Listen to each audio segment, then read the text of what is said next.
Today, you are going to get the unique opportunity to follow a teeny tiny particle of air through the atmosphere. And by following this particle around, you will learn all about Rosby waves. In order to keep our particle separate from all of the other particles, let's call our particle Hall particle. Hall is going to be traveling high in the atmosphere in a jet stream heading east. Jet streams are superhighways of fast-moving wind that form when cold polar air meets warm equatorial air. Hall is happily traveling with his jet stream friends when, boom, he hits a mountain.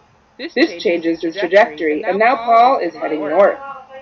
Will Paul keep heading north and be subjected to cold, frigid temperatures the rest of his life?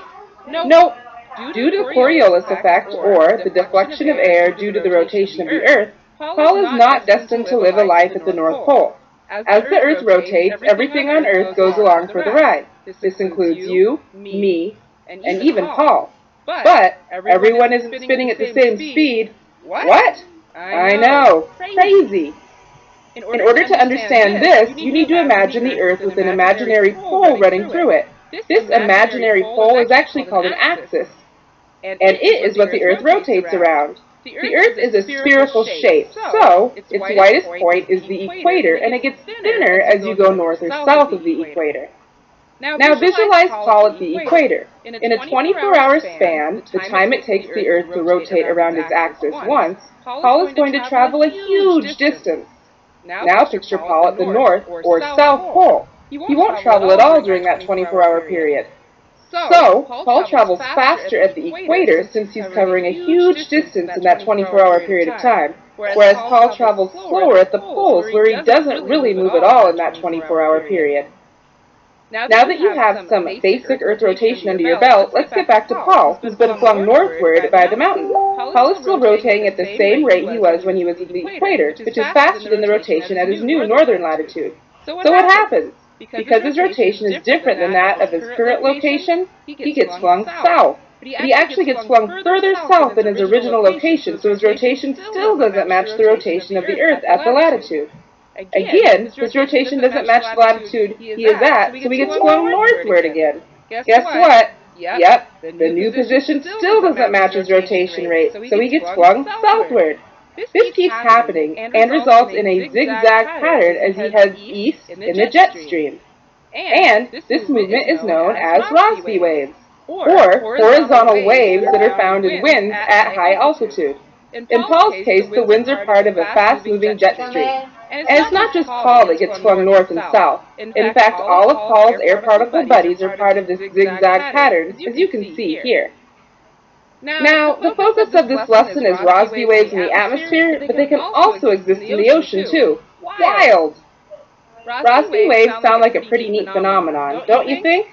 But they actually influence weather patterns, including cyclones, which are winds that travel in a circular motion and have a low-pressure center.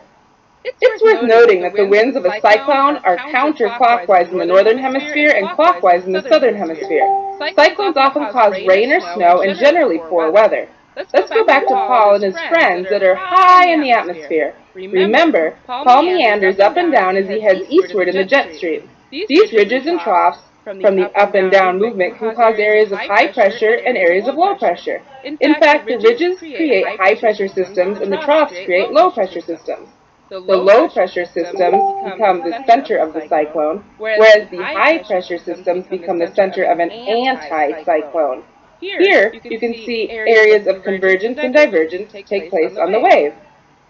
You're probably wondering what convergence, divergence, and anti-cyclone all mean, right? Let's start with anti-cyclone. Like the name implies, it's the opposite of a cyclone. So, an anticyclone has a high-pressure center surrounded by spinning air, and, unlike a cyclone, is responsible for calm weather conditions.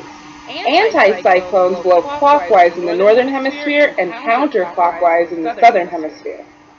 Let's quickly talk about convergence and divergence, which both are terms coined to describe airflow. In convergence, more air is entering an area than is leaving an area. This can cause the extra air to be forced upwards or downwards, depending on if it's occurring at the surface of the Earth or high in the atmosphere. Divergence, on the other hand, occurs when more air leaves an area than enters. This causes the air to spread out and take up more space. Convergence and divergence are responsible for creating pressure systems. Following Paul around and learning about Rosby waves and cyclones was fun, but it was a lot of information, so let's take a moment to review the main points. Paul and his air particle friends became Rosby waves when they traveled in the jet stream and hit a mountain. This caused them to get pushed northward, but due to the rotating Earth, Paul was pushed southward, then northward, then southward. This up and down motion is the Rosby wave, or horizontal waves that are found in winds at high altitude. The ridges and troughs from the Rosby waves cause convergence and divergence of air. This helps create pressure systems. The high-pressure systems develop into anticyclones, and the low-pressure systems developed into cyclones. Wow! For a teeny tiny particle, Paul does get around.